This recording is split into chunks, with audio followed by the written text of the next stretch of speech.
My best friend was robbed on a quiet street at night. But instead of calling the police, she tracked the thief into a dark, abandoned building. What happened inside changed everything. And it's not the ending you're expecting. Imagine walking home, headphones in, thinking about dinner, when suddenly a stranger rips your bag away and disappears into the dark. That's what happened to my friend Anna.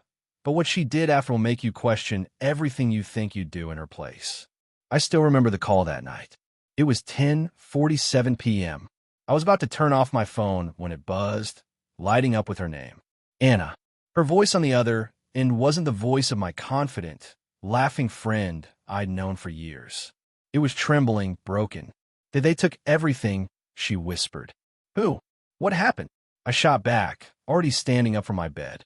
Anna had been walking back from work through the side streets, her usual shortcut. She hated crowded buses and always claimed the walk was peaceful. But peace was the last thing she got that night. She told me she heard footsteps behind her, fast, sharp, too close. Before she could turn, a hand grabbed her bag and yanked it so hard the strap snapped. The thief didn't even run. He walked away fast, blending into the shadows like he'd done it 1,000 times before. The bag wasn't just money and keys.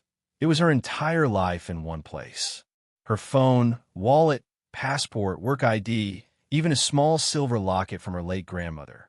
When she finished telling me, her voice cracked again. I just froze. I didn't scream. I didn't chase. I just stood there. And here's the part that got me. She didn't call the police right away. Instead, she went home. In silence. When I arrived at her apartment 20 minutes later, she was sitting on the kitchen floor, staring at nothing, her bagless shoulder still twitching like she could feel the weight missing. Anna, we need to report this. Now. No, she said quietly. I'm going to find him myself. At first, I thought it was the shock talking. But the way she looked at me, sharp, focused, told me she was serious. She grabbed a notebook and began writing everything she remembered. Height, around 6 feet. Build, thin but wiry. Jacket, dark green with a tear on the right sleeve. Shoes, muddy sneakers. Smell, cigarette smoke and something chemical. That last detail chilled me. Anna, how do you even plan to? I know where he went, she interrupted. I've seen him before. She explained that 2 weeks earlier, she'd noticed the same man leaning against a wall near her workplace. He wasn't looking at her. He was watching other people, specifically watching their bags. She'd brushed it off back then. Now, she was certain he lived somewhere near the abandoned factory on Gable Street, the one everyone avoided after dark. I told her it was insane. She said, I'm not asking you to come, but I'm going tonight. That's when I realized something. This wasn't just about getting her stuff back. It was about control. Anna had always been the type to fight for herself, and losing her bag wasn't just theft. It was someone taking a piece of who she was. Against every bit of my better judgment, I agreed to go with her. At 11:30 p.m., we left her apartment. The streets were almost empty, except for the hum of a flickering streetlight and the distant bark of a dog. We didn't talk much, just walked fast, the sound of our footsteps swallowed by the cold air. When we turned onto Gable Street, I felt my stomach knot. The factory wasn't just abandoned. It looked like something out of a nightmare. Half-collapsed walls, windows shattered, graffiti screaming in neon letters. The metal gate hung open just enough for a person to slip through. Anna slowed, scanning the shadows. He's here, she whispered. I didn't ask how she knew. I just followed her inside, heart hammering. The smell hit me first. Old smoke, mold, and that same sharp chemical tang Anna had mentioned. The floor crunched under broken glass. Every sound felt too loud. Then, from somewhere deeper inside, came the scrape of a chair. We froze. Another sound, a faint laugh. Not happy, low, deliberate, like someone who knows you're there but wants you to keep guessing where they are. Anna's hand tightened around my arm. We edged closer, past rusted machinery and peeling walls. A single flickering bulb lit the far corner of the room. And there, sitting on a crate, was a dark green jacket with a torn sleeve. The man wasn't looking at us. He was counting money. Anna's money. Before I could say a word, she stepped forward. You have something of mine, she said. He looked up slowly, his eyes catching the light. And then he smiled. The way he smiled made my skin crawl. It wasn't friendly. It wasn't mocking. It was like he'd been waiting for this moment. "You came looking for me?" he said slowly, dragging the words out like he was tasting them. Anna didn't answer. She just took another step forward. I noticed her fists, tightly clenched, nails digging into her palms. He tilted his head, his eyes gliding from Anna to me. "Bringing a friend. Smart. Not smart enough, though." The room felt heavier, as if the air had thickened. The flickering bulb buzzed above us, casting shadows that danced across his face. That green jacket, the torn sleeve, it was exactly as Anna had described. Anna's voice was calm, too calm. "Give me my bag, and I walk away." He chuckled, shaking his head. "You think this is about your bag? You really don't get it, do you?" That's when he reached into the shadows behind him and pulled out something I recognized instantly. The small silver locket. Anna's grandmother's locket. He dangled it between two fingers, letting it sway like a pendulum. "People like you carry little treasures like this and think the world won't take them." Anna's jaw tightened. "Put it down." I could see her shaking, not from fear, but from the kind of rage that makes you do reckless things. I stepped closer to her, ready to pull her back if she lunged. But then he said something that changed everything. "Your friend wasn't the first. Won't be the last. Some of them never even make it home." The words hit like ice water. My brain screamed leave, but Anna was already moving forward. "What do you mean?" she demanded. His smile widened. "Let's just say the bag was the least valuable thing I took from them." Anna froze, and so did I. His tone, it wasn't a bluff. He was hinting at something darker, something way beyond a simple street robbery. He leaned forward slightly. "I could tell you, but it's more fun when you find out yourself." That's when I noticed movement in the corner of the room.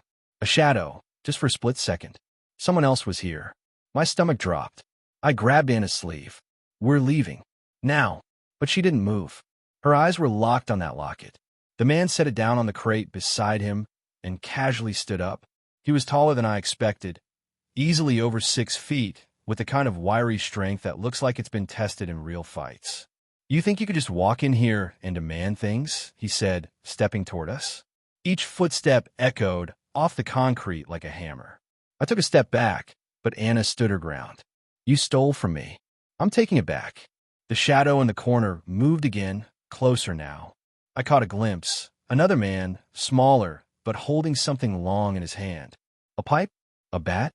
I couldn't tell. My brain started racing.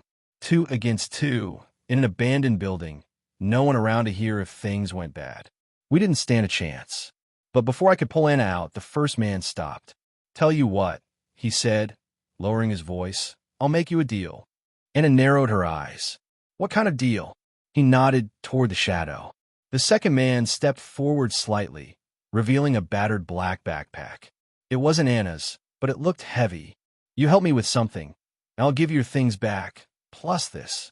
No questions asked. Anna glanced at me, her eyes asking a silent question. "Do we take it?"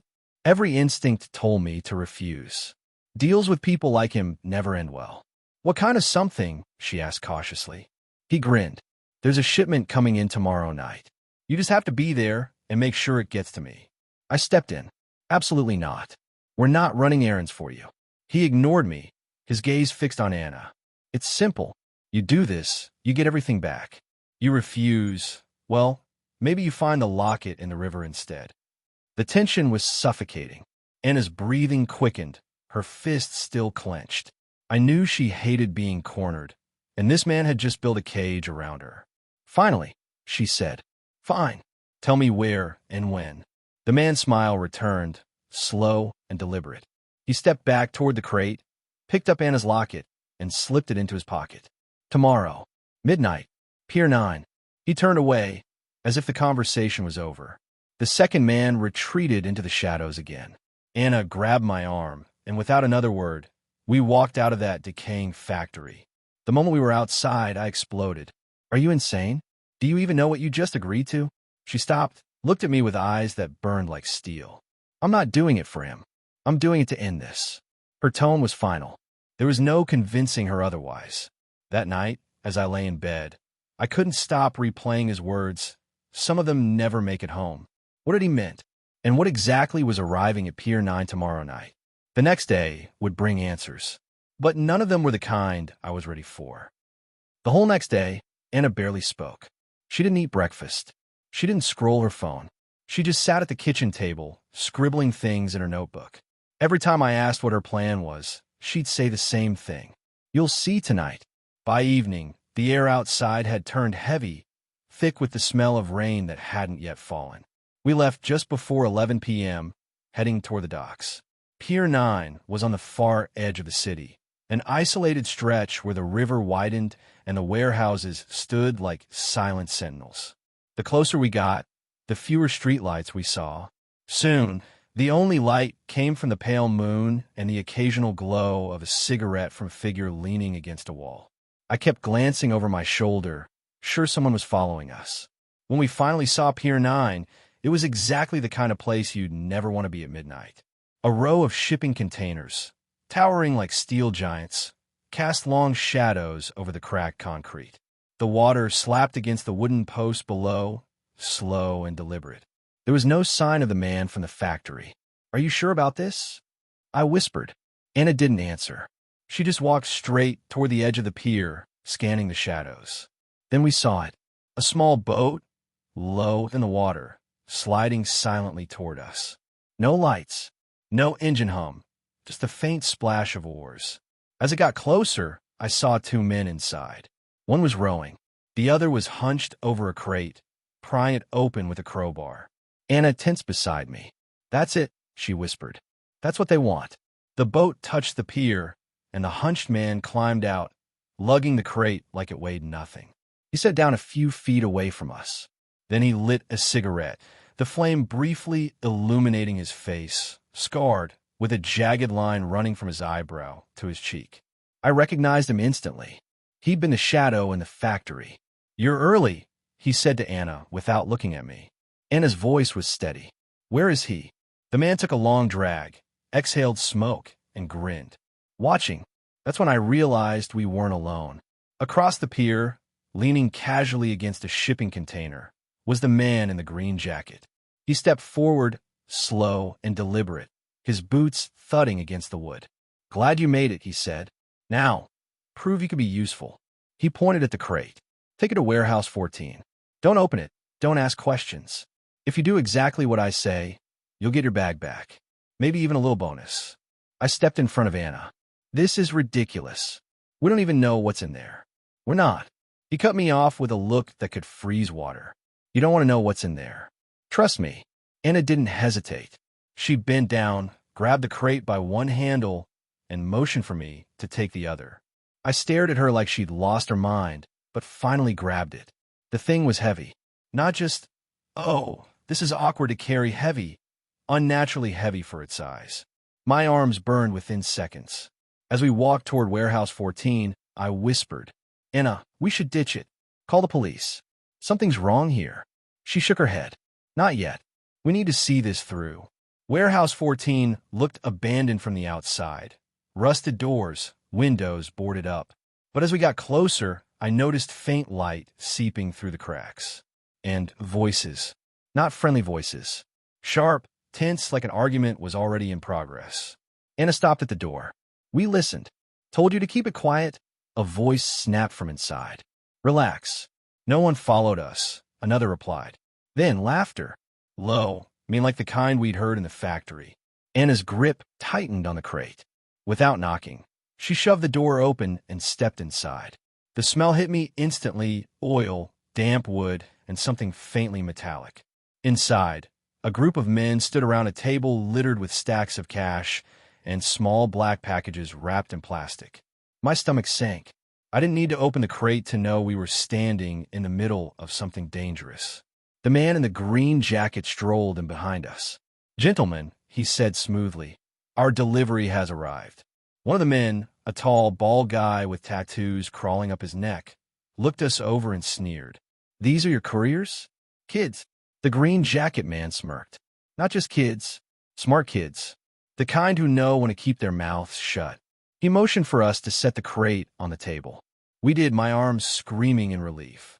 Then he pulled a crowbar from the corner and popped the lid. Inside, I've been expecting drugs, maybe weapons. But it was worse. The crate was filled with dozens of wallets, purses, phones, jewelry, all thrown together like junk in a box. Some of it was broken, scratched, or stained. Anna froze. These are all stolen. The man in the green jacket's smile sharpened. Not stolen, collected, and now distributed. He reached into the crate and pulled out Anna's bag. He tossed it to her casually, like it was worth nothing. She caught it, her fingers immediately searching for the silver locket. It wasn't there. Her head snapped up. Where is it? The man shrugged. Safe. For now. You've done your part. Now, we'll see if you're ready for the real job. Before I could process what he meant, the bald man stepped forward, blocking the door. The others closed in behind us. We weren't getting out. And from the look in Anna's eyes, she knew it too. The bald man's shadow stretched across the floor like a wall between us and the exit. Behind him, the others moved in slowly, each with the same expression, predatory, calculating. Anna stood still, her bag clutched to her chest. I could see her breathing faster now, but her voice stayed steady. You said I'd get my locket back. The man in the green jacket tilted his head, as if weighing his next words. You will. But first, you're going to help me finish something. He gestured toward the table. On it, next to the stacks of stolen goods, sat a small, black, locked case. No markings, no labels, just a heavy metal latch. Inside here, he said, tapping the lid, is something worth more than everything else in this room combined. I could feel the air shift. Even the men around us looked uneasy. Why are you telling us this? I asked, trying to keep my voice from shaking. He smiled faintly. Because tonight, you're going to deliver it. Anna frowned.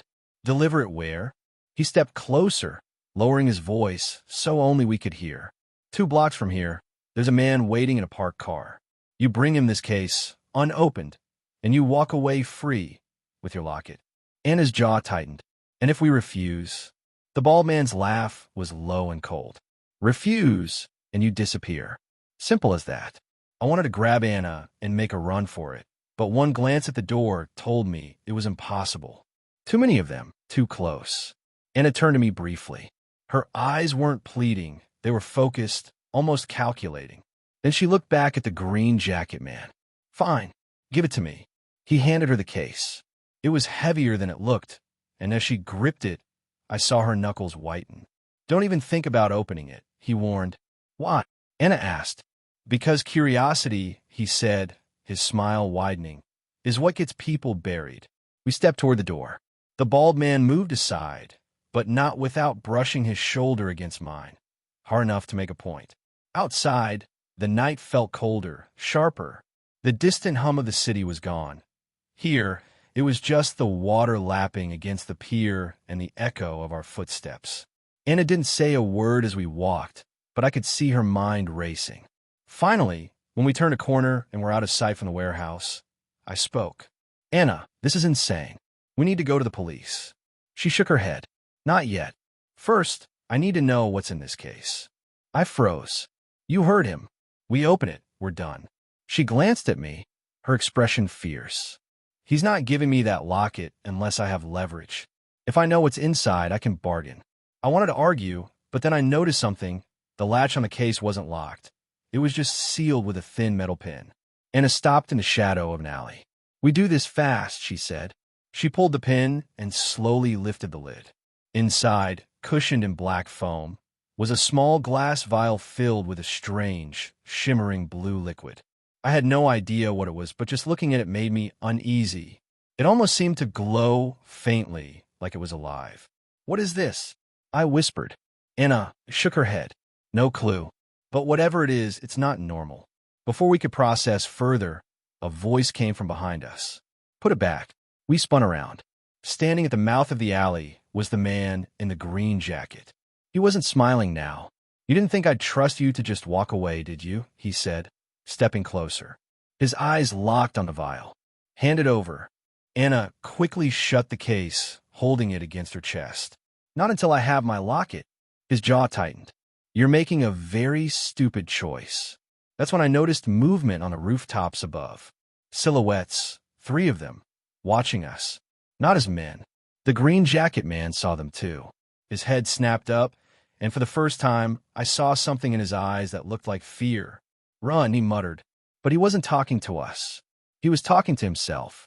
The rooftop figures moved fast, dropping down into the alley with the kind of precision you only see in movies. Black clothes, masks, gloved hands. They weren't here for us. They were here for the case. One of them barked. "Take it."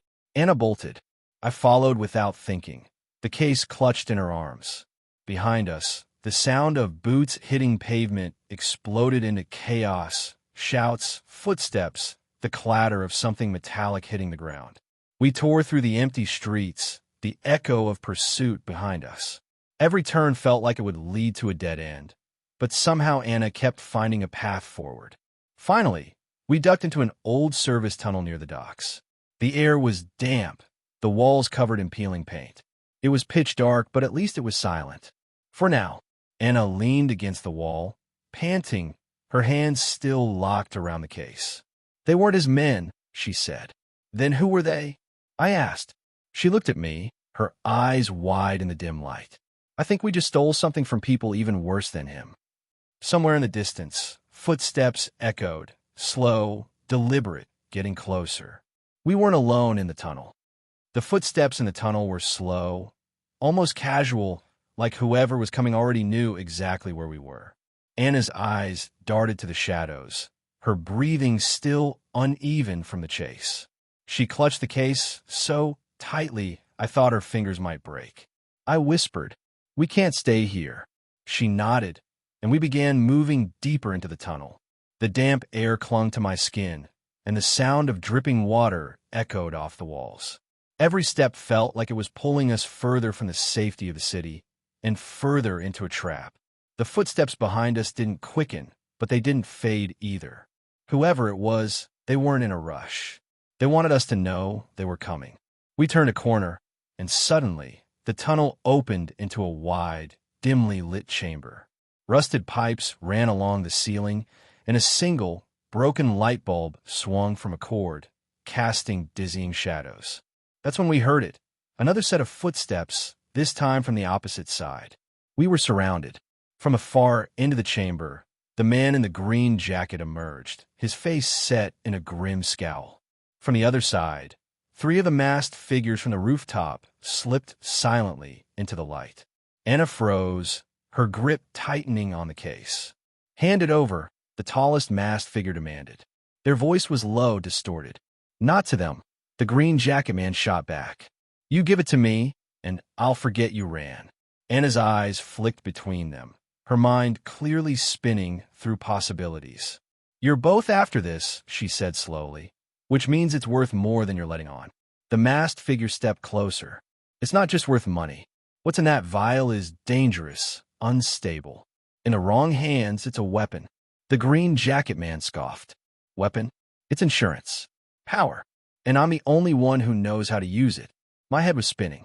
This wasn't just about a robbery anymore. We were standing in the middle of something that could spark an actual war between these people.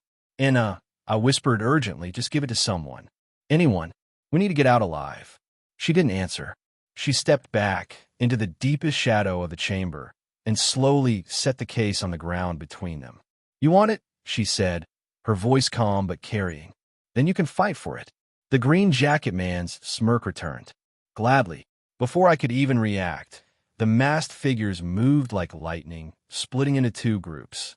One lunged for the case, the other went straight for the green jacket man. The chamber exploded into chaos.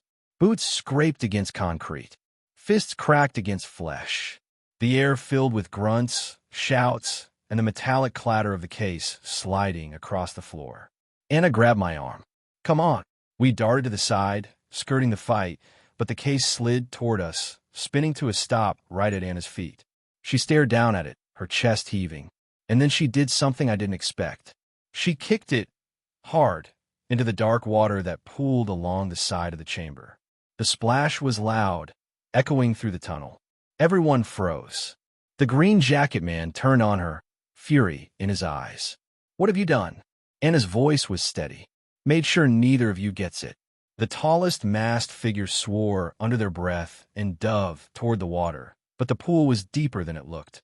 The case sank fast, vanishing into the murky black. The green jacket man took a step toward Anna, but stopped when he saw the other masked figures close in on him. "This isn't over," he spat, before backing into the shadows and disappearing. The masked figures didn't follow. They just stood there, breathing hard, watching Anna like they were trying to decide whether she was an enemy or an ally. Finally, the tallest one spoke. "You have no idea what you just destroyed." Anna met their gaze. "Maybe. Or maybe I just saved a lot of people from something they'll never know about." The masked figures left without another word, melting back into the tunnels until the silence swallowed them. I turned to Anna, my mind still spinning. "You didn't get your locket?" She looked down, her expression unreadable. "No, but some things are worth more than that." We made our way back to the surface, the night air hitting us like a wave. The city lights in the distance looked almost unreal after the darkness underground. Anna didn't speak again until we reached her apartment. She dropped her bag on the table, sat down, and finally let out a long breath. "He'll come back for me," she said quietly. "And when he does, I'll be ready." I didn't know if that was a promise or a warning. But one thing was certain, this wasn't the end.